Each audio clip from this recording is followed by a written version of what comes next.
격전지 가운데 하나인 서울 광진을에서는 청와대 대변인 출신 고민정 후보와 서울시장을 지낸 오세훈 후보가 맞붙게 됐죠. 제21대 국회의원 선거 다들 소중한 한 표 행사하셨죠? SNS에서도 투표를 인증하는 사진들이 많이 올라와 있는데요. 바로 이 도장으로 이 후보를 추천합니다 라면서 나의 선택을 표현하죠. 그런데 이 빨간 것, 그림인가요? 글자인가요? 왜 이런 모양인지 또 어떤 의미인지 혹시 아십니까? 처음에는 기표 도구에 대한 명확한 규정이 없었습니다. 1948년 민주선거 도입 이후에 약 한 20여 년간 탄피와 대나무가 기표 도구로 사용됐었는데요. 특히 1950년 한국전쟁 이후에는 탄피를 쉽게 구할 수 있었기 때문에 탄피를 더욱 많이 기표 도구로 사용했고요. 1970년대에는 플라스틱 원통형 기표 도구가 도입되었습니다. 그러나 전국적으로 통일되진 않았습니다. 기표 도구에 별도의 기준이 없었기 때문인데요. 탄피, 대나무, 플라스틱 등 어떤 도구든 상관없이 동그라미 모양만 찍히면 되었습니다.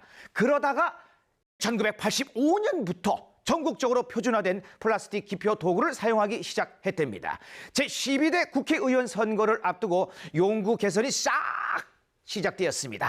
구멍 뚫린 플라스틱 원기둥 모양의 기표 용구가 도입된 거죠. 그러나 인주가 덜 마르는 등등의 문제로 무효표가 너무 많이 생겨버렸어요. 자, 이런 문제를 해결하기 위해서 1992년 제14대 대통령 선거에서 원형의 한자, 사람 인자가 결합된 기표 모양이 등장했습니다. 어라?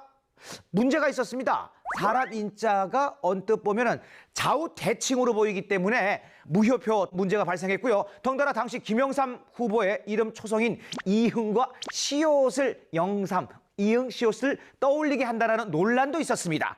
그리하여서 기표 모양이 사람 인에서 점복자로 바뀌게 됩니다. 점복자는 좌우 대칭 문제가 없어서 무효표를 줄일 수가 있었죠.